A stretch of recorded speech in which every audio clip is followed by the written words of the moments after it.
My impressions when I arrived in India was that it was just overwhelming. I was really excited to go, and I thought that it would be, a trip of a lifetime, and it sure was.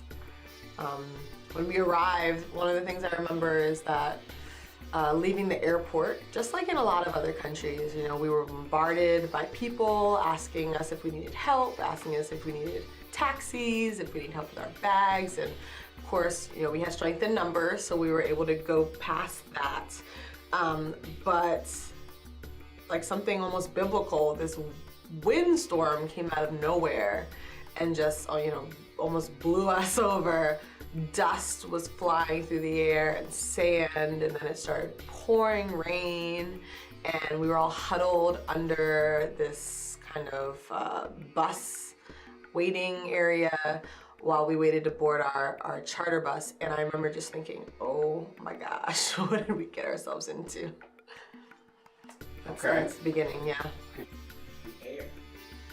Ooh, well, when we arrived, it was at night, and there was like I said, this windstorm that came through, which made it really hard to breathe. But in general, it wasn't too bad. It was warm, it was muggy, but oh my gosh, in the day, I think that when we left the hotel the next day, and really stepped outside into the sun for the first time and felt kind of like the weight of the smog and the humidity and the heat.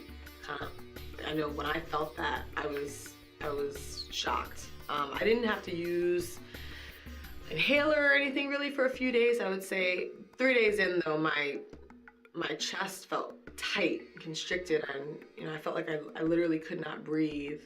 The air was so polluted. It was unreal. What did the air smell like? Well, it's funny. I have this awesome kind of like smell memory that's of like burning wood or burning trash that I actually really love. And there was a little bit of that in the air that reminds me of home, of Liberia, where my family is from. So when I smelled that, it smelled familiar, but then there were all the other smells.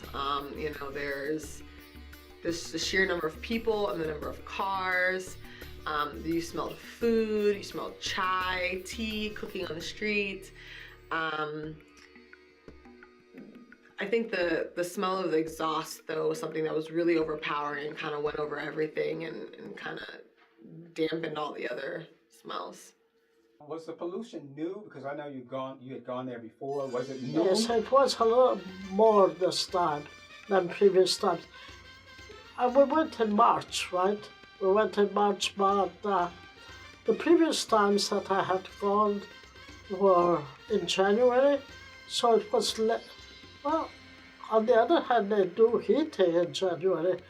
So yeah, I think it was a bit more this time than on my previous visits. I do not remember pollution being an issue on previous visits, but it was this time. Was that also the air pollution as well? Was that more this time too, more noticeable? Yes, more notable than this time. And what were your impressions on solving the problem, if there is a way to solve it? Given that I think that the people are resilient, I think if they come together and seek for ways of solving that problem, I'm sure that they would be. And I'm not sure, but I think that India is a signatory to the Paris Climate Accord. And if so, with collaborative action, I think with having renewable energy, there might be ways to solve the problem of the pollution. Well, a lot of them were in Hindi. I couldn't read them, but they were fascinating. It did make me appreciate, again, so often I'm so glad we have laws that kind of control billboards here in our county, because they really are visually not attractive, although they have so much art that's thousands of years old, even some of it in public spaces. So I think it really detracts from the scenery, and it really made me appreciate thinking back on Lady Bird Johnson, who started the initiative in the United States to clean up our streets. And it was encouraging. I saw some different signs for a conference of women in Hyderabad. And then I think there was one sign or billboard too where they were starting an initiative to clean up India, in maybe kind of the same type of thing we had with Lady Bird Johnson in the 60s, trying to clean up the litter on the streets and trash floating in the rivers and things like that. What did you think about the trash and litter? It was upsetting. In Calcutta, they have a bridge that's iconic, and the tour guide was very proud to show us the bridge and everything and the river that flows through, but it was just filled with floating trash and people were bathing in the river. So it's very, very different, from what we're used to here. It's kind of hard to, you don't really get used to it in 10 days. But these are places where there seemed like there were a lot of stray dogs, a lot of water, stagnant pools of water with trash floating in them. And, as in many parts of the third world, all kinds of undegradable plastic refuse, plastic bags, plastic containers, plastic cups, all kinds of stuff just lying in trash heaps, huge trash heaps. I mean, there were several places that really struck me with the huge trash heaps. I mean, I've seen, not even in D.C., in Southeast Washington, where, you have low-income neighborhoods, you don't see the same huge trash heaps. I mean, as you did in India. What was traffic like? Oh, traffic. Traffic was insane. So while we were in Delhi, we took our charter bus up to Sonipat, which was in the neighboring state of Haryana, every day for 4 days. That meant driving on a major highway, maybe even more than one major highway, for about an hour and a half to 2 hours every day. And that was harrowing. The traffic was like nothing I'd ever seen before. There seems to be no real traffic rules, and if there are rules, people are just following them on faith and not because it's being, policed. I think that the craziest traffic I saw, though, was actually in Hyderabad. I went out on the last day of our trip. I took an Uber to a local market to go shopping. Just 3 of us got in a car and went. So that was the first time we had just been in a normal car.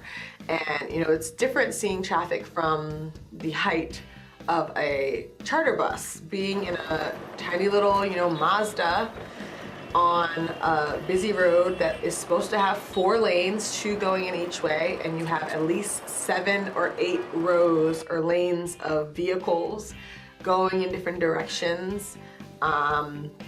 I think at one point there were multiple cars coming directly at us on our side of the road, and then at the last minute would jump over into their side.